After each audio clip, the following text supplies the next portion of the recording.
Abanyarwanda. Nizere ko mumeze neza rero inshuti zacu, abavandimwe bacu, bafana bacu muri rusange muri mwese nabasuje kandi mbahaye ikaze kuri Vision Mind TV. Ni ukuri mu by'ukuri icyo twabasezeranyije kubahereza inkuru zigezweho, ibintu byiza, ibintu birimo inama nyinshi kugira ngo tuganire, twungurane ubumenyi, kandi ndabizi neza ko hamwe namwe tuzubaka bondi nini ikomeye kandi itagira n'umuntu n'umwe wayisenyura. Uyu munsi rero ushobora kwibaza noneho se Sherina kuri Vision Mind TV aje kutubwira iki? Nje ngo tuganire ku nkuru maze iminsi ndi kumva ivuga ku bana b'abakobwa bavuga ko ngo umuhungu ukunda udashobora kumwaka amafaranga.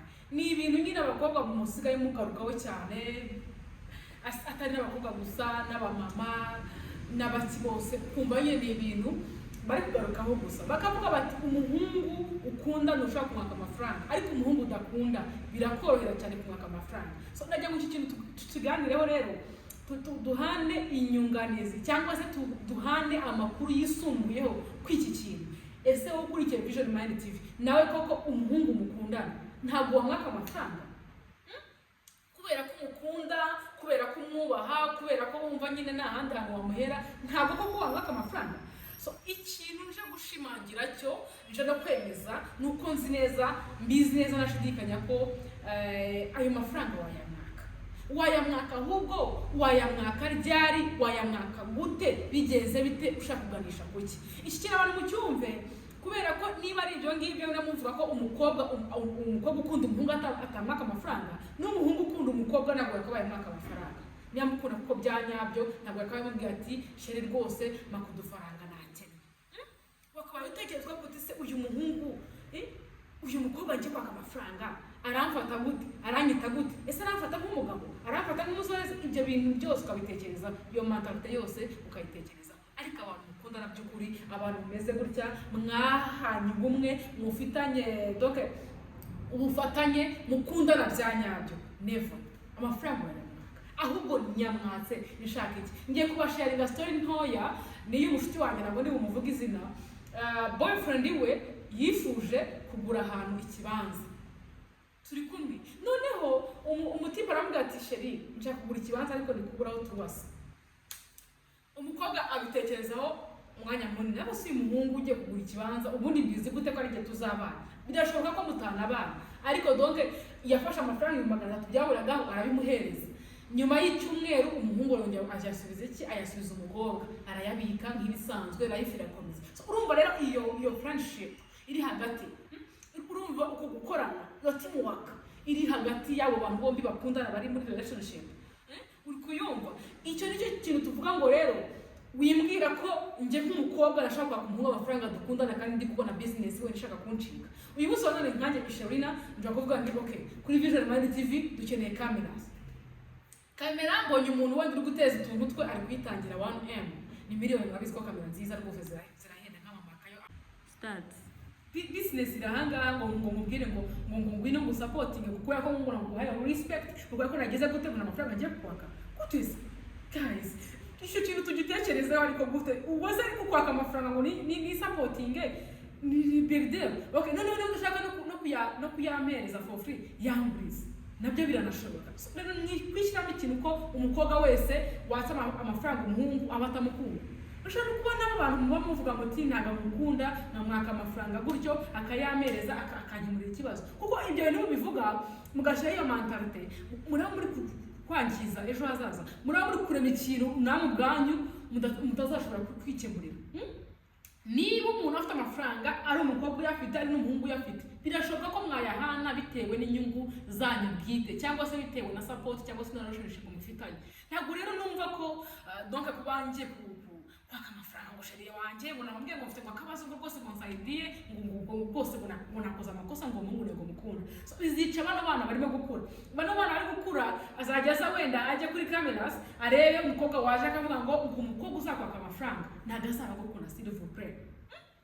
Ntago azaba gukunda. Rero wowe uri ku ruhande uzabyumva kuzi ko ari byo umukobwa mukundana muri hafi yewe no kubana azajya gutya akwaka amafaranga, uhita uvuga ati uyu mukobwa ntabwo nkunda gukora kunyaga amafaranga. Icyo gihe siko turi kubaka iki? Twige kumenya ngo ahubwo amafaranga ndi kwaka nayiki. hato ntazagwa mu muhanda ngo nuko ngo bababwiye ngo kwaka amafaranga ngo boyfriend wawe ntabwo bitwika ngo ntabwo bifututse ngo ntabwo bivugitse. For what? Amafaranga niba uyafite mfite ikibazo cyumvikana, s'il vous plaît, cyumvikana, mfasha nanjye mufashe. Ushaka ujya kuri modoka ukabona amafaranga make nyafite, nanjye am ready yo kubona nagufasha iyo modoka ukayigura cyangwa se icyo kibanza. Ushaka kumbwira uti okay, mainly njye mfite business, ni short business, ariko nkeneye wenda gukora tuno tuntu, reka dufate wenda n'aka business kari gato cyane, ushaka kuba utingiye kubaka salon n'urugero. Salon ni inyubaka, mfite inzu ntazakodesha, wenda ni inzu yanjye mbamo. Inzu nzakenera miruwari, nzakenera intebe y'abakiriya, nzakenera n'imashini ebyiri. So chérie, none koko wagura imashini ya gatatu. Icyo gihe nzumva mantara dufite bwate wow, uyu mujeni rero ngiye kumugurira indi mashini. Byanze bikunze kandi ayo mpamvu umugurisha. Ni mashini namara kuyigura kuko ari ikintu kigiye guhoraho, kigiye agiye gupushinga. Business tubyumvikana irafailinga ikaranananinga. Iyo yaraninze rero amafaranga ubu suppose yo kuyamereza. Hatabaye mu byago by'ubuhemu cyangwa se iki. Amafaranga ugomba kuyamereza uko nayaguhaye iyo harimo trust ya nyayo. Munasenga munakishishwa. Hanyuma rero ubwo niba amafaranga wenda mvuze ntungura iyo mashini, byanze bikunze nanjye ndumva nyine ngize nk'ikintu kinini gukoreye. Urumva muri business yawe hari akandi kantu nongereyemo. Ariko numbwira ati rwose nguza amafaranga ndi mu kabari n'abajeni banje, ewana karadusoneye rwose nta kintu cyabaye rwose, mbabarira nakwinginze unshireho 20k rwose nishyure n'abajeni. Icyo gihe umukobwa sinzi ukuntu waba utekereza, ariko ntekereza ko amafaranga umukobwa atakabaye yarekura ngo yahereze umuhungu yishyure bill, bitewe ariko n'ukuntu usanzwe umuzi. Abikoze rimwe, abikoze kabiri, abikoze gatatu, icyo gihe urumva ko uwo mugabo kumwitaho mukamwitondera. So umukobwa rero none uhamagaye umuhungu ati baby rwose ati nagiye muri salon, ati bintunguye, ati umusutsi mitamuboneraho, ati rwose barumereze kenze nisukisha. Ushaka kumubwira uti iyaranje mu bundi buryo, ushaka kuyaguha niyabona nzara ariko ntayo mfite. Ibyo birashoboka kuvuga ngo birashoboka. Ushobora kutuvuga ati rwa mugani rero uyu mukobwa ntabwo ari seri, ariko umukobwa ntabwo uhamagara akakubwira ati rero sheri rwose mfite akarongo nshaka kujya kwa prayinga akazi, nshaka agaperme, so narakoze maze gukora ndikubura haya rwose ifite ukuntu wanyaranje wamfasha, kubera ko nimara kubona perme nzabona imodoka njye nyitwara nzakwishyura. Nje nkakubwira gutyo uri boyfriend wanjye, duhurire muri comment section. Wahita uvuga ko rwose njyewe kamikazi ntagukunda kubera ko nakubwiye naguhaye icyifuzo cyanjye. Guys, iki kintu tucyumvikaneho neza. Abakobwa nimuntera amabuye tubyumvikane. None nge ndabaza, ese koko umukobwa usaba umuhungu amafaranga nuko batamukunda, hanyuma si umuhungu usaba umukobwa amafaranga nawe nagamukunda? Hari abantu benshi bari hanze aha ngaha, abantu ngo mwabayise ngo ba mama, uba ufite sheri ufite na mama wawe. Ibyo bintu rero bizagenda bice mu mutwe, wewe gufasha umuntu umunyureho umutambukeho ngo nukubera iki, ngo nukureba ko kubera ko usabye amafaranga ngo nagukunda. Mushafuzami ibibazo bibaho bikanisubiza 1 2 3 bikabaho. Niba hari umuntu ufite ikibazo rero akazi ko ati rwose ufite ikibazo nsaidiye, please do it, kubera ko ubuzima ni gatebe gatoki. Life is chair banana. Uyu munsi wa none umeze neza, ejo umeze nabi, ntawe umenya aho ubwirageze, kandi burya ntuzaregerete gufasha mu buzima bwawe. Ariko nanone tube careful. Mfashije iki?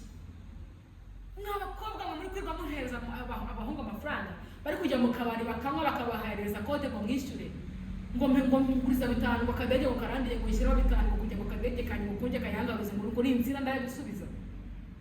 Nimwe muri gutuma babita ba mama. Dore ibyo bintu nabikora akakwaka ayo mafaranga, ariko hari undi mukobwa ayakagiye gukora business, hari undi mukobwa ayakagiye kugira hagera, agiye kugura ikibanza. Wowe rero arayako kugira ngo yishyure bill yo mu kabari, arayako kugira ngo asohokane inshuti ze, akina akadege, abeting. Kazi nubitekerezeho neza, doke nuzukanye amafaranga ndabyumva 100%, ariko amafaranga nayo. So iki kintu rero nize ko kibaye clear bakunze ba Vision Mind TV, nizere ko mucyumva kandi 100%. Nizere ko mwumva ko impamvu umuhungu ushaka kumuha amafaranga, impamvu umukobwa ushaka kumuha amafaranga ni mu gihe byumvikana, ariko wimbwira ko umukobwa wese uguhaye amafaranga, umukobwa wese ukwatsa amafaranga, icyo gihe ngo aba atamukunda. Never, ibyo byo ntibizigera bishoboka. Nishuka abantu, nishuka abantu rwose, ibyo nta hantu bihuriye. Ikindi kandi niyo love nyine ni niyo love. True love, wait, sibyo? Urukundo rwa nyarwo nyine rurategereza. Urukundo rwa nyarwo ntirugendera ku bintu, ntirugendera kuri ibyo ngibyo. Mperutse kubona abantu bashaka gushwana, bagashwana bapfuye ngo niramwatsa amafaranga ngo ntiyayama, mukaba banzi ukanamuboroka. Urwo rukundo nta ruhari, urambarwa kuri amafaranga yawe se wakoreye yanjye. Ikindi kandi bitewe, hari n'igihe ushaka kunyaga amafaranga nayo afite by the way, ariko kubera ukuntu wamenyereye nyine ko amafaranga nyine igihe uyakiriye abona n'iki byose, wowe ukumva ko nyine nayakwibye mbishaka, kandi sometimes nayo mfite. Ariko ubundi dutanze amafaranga y'iki? Agiye kubaka iki muri society? N'abantu mwe rero, uko waba ufite amafaranga kose, nta mafaranga menshi abaho. Uyu munsi nkenera kwiga, ejo nkenera kwiga, ejo nkenera kwakira, kurisivinga, nkenera kugura utuntu twinshi. Uyu munsi marike ziratandukana, iPhone iri ku 8 ikazamuka kuri 17, ikavaho ikagera kuri 27, ikavaho bitewe.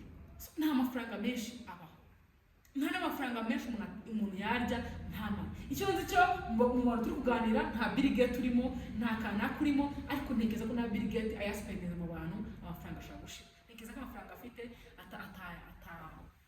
atayabamo n'ubuzwe donc adashaka kuyabamo we nabe bose mpaka life irangiye, n'abazamukomokaho n'abuzukuruza, sibyo? Uyu munsi wa none rero ubuzima burahinduka. Aho ndi uyu munsi so nifuza kugera ejo. Uyu munsi twatangiye niyo mubyibuka neza, especially abantu muri mu Rwanda, umuntu wabaga ufite inzu ya kadasteri yabaga ayoboye urutonde rw'abaherwe. Uyu munsi wa none mu mujyi wa Kigali udafite etage igeretse na 3 4 nta kintu muri cyo rwose. Byatangiye kera, umuntu wabaga ufite sima muri quartier yo mu cyaro wabaga utwika muri abakire. None uyu munsi wa none udafite amakaro na hantu barezwa. Uyu munsi wa none umuntu wabaga uri aho ngaho wenda avuga ati okay ngiye kuntu nteye, donc kuba wenda nasigisha hina cyangwa se vernis ya 500 niko yaguraga icyo gihugu ni 1000. Umuntu wabaga ufite iyo vernis ku nzara yabaga twika, ariko uyu munsi udafite gel n'inzara zinyomekano kubazikunda. Icyo gihe abantu bahita babona ko ari ibintu bisanzwe. N'ibindi byinshi ntazi ngirimo kwiga. Uyu munsi wa none umuntu wabaga ufite imodoka iyo ari yo yose yaravugaga rikitwara, abe Toyota, abe Watt, ariko uyu munsi wa none hari imodoka zigwa n'amamiliyoni n'amamiliyoni. Murabizi neza ibyo ni ibintu bibaho cyane. So ni ikigaragara ko ubuzima burahinduka kandi nta n'amafaranga menshi abaho. Rero twige kumenya ngo amafaranga nanze nayiki, amafaranga nsabye nayiki, ayo ndisibizeyo nayiki. Kubera iki Abanyarwandakazi, niba warakurikiye ibiganiro byacu bya Vision Mind TV, mu kintu nkora cyane cyane uyu munsi mu kintu ngisha abantu, mbabwira ko uko bizagenda kose amafaranga arashira. Sibyo gusa kandi mbabwira ko amafaranga wa gainings for nothing, without work, without wait, amafaranga wa gainings for in short way, byanze bikoze amafaranga ashira vuba, immediately atashira. Ariko amafaranga wakoreye hard working, wasevinze, wariye umunyu, wabifasha ukiriza kubera kutabishaka, ahubwo kubera ko hari amafaranga ushaka gukoraho. Donc ayo mafaranga wakoreye, wakipinze somewhere, what is savings in the bad things, guys? Ayo mafaranga ntagashira. Ariko amafaranga njyamye mu buriri bwanjye nkandikira baby sava, how are you, please can you send me like a 20k, akayaguhereza for nothing. Ayo mafaranga uyarya from Monday up to umunsi umwe amafaranga ashaka kudashira. Niyo uri kuyaspendinga cyangwa se kuyishyura byoroshye, ariko amafaranga wakoreye. Bosi wanjye Eric, much respect kuri wowe, ndagusuhuje. Amafaranga ndi kuvugira hano, ndi kuvugira donc ahanyicaje ahanga kugira ngo bageze ibiganiro bakunze babisha Mind TV, niko nkora nk'uwikorera. Urumva nkora nk'ukorera mu rugo, aya mafaranga nyarya nitunze.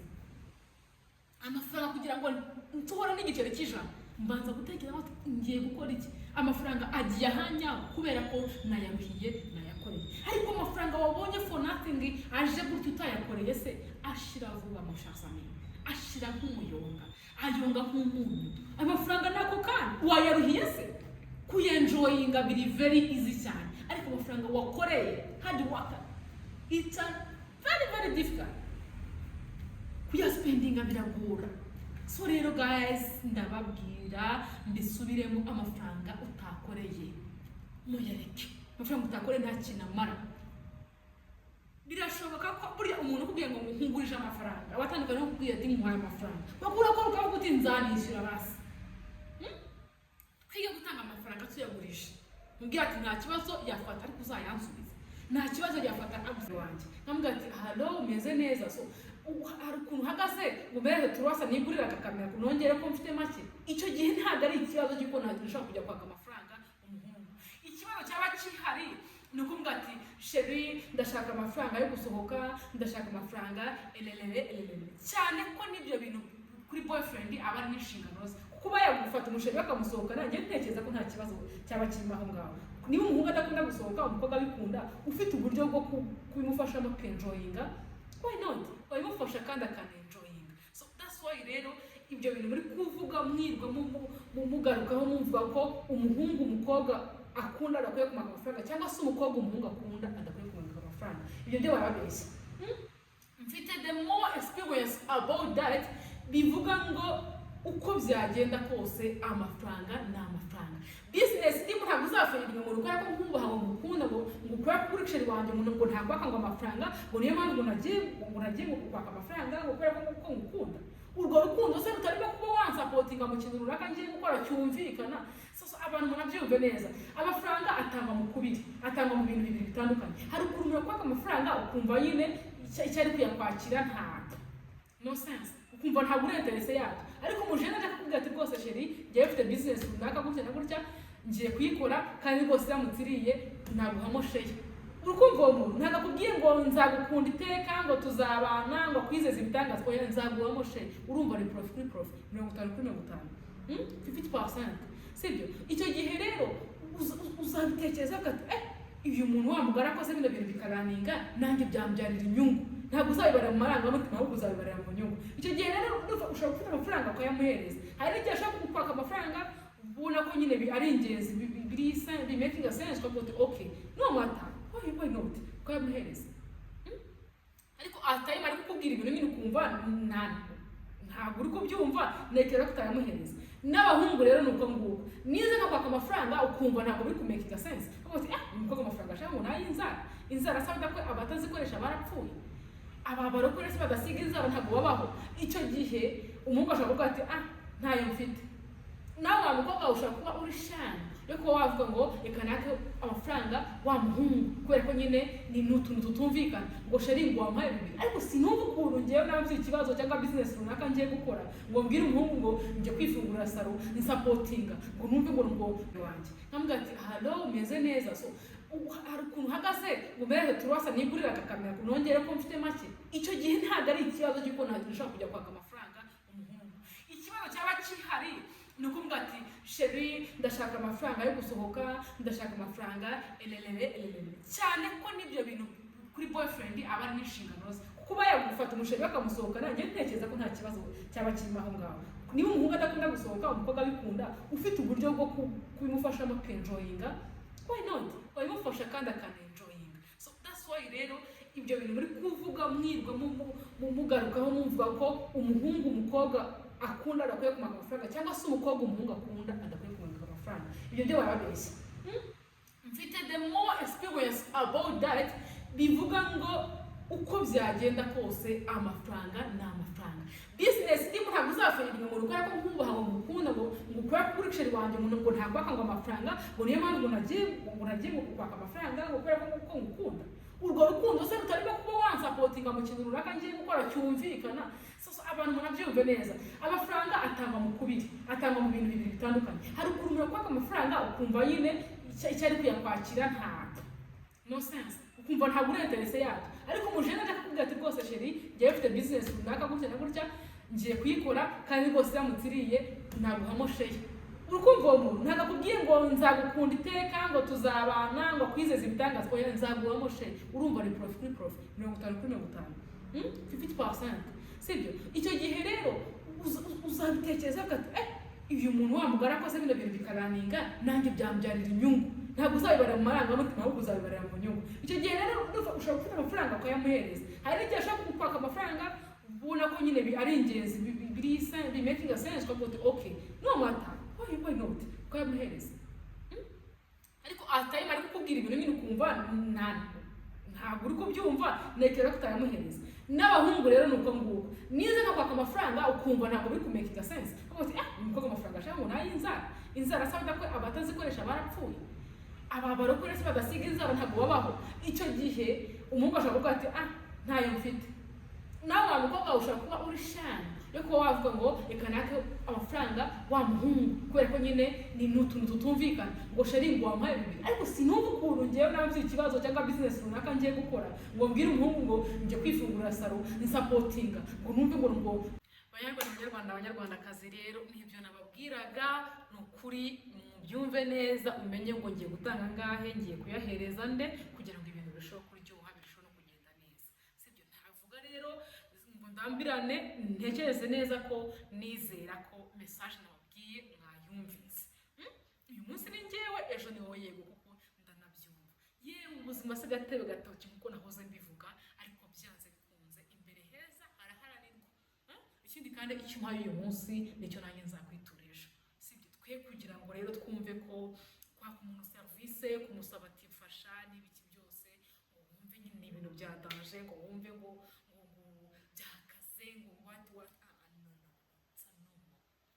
wangenera nagukenera, turakenerana kubera ko life nuko iteye ni nako izaguma, nta n'umuntu wanabihindura. So rero bakozi ba Vision Mind TV turagana ku musozo.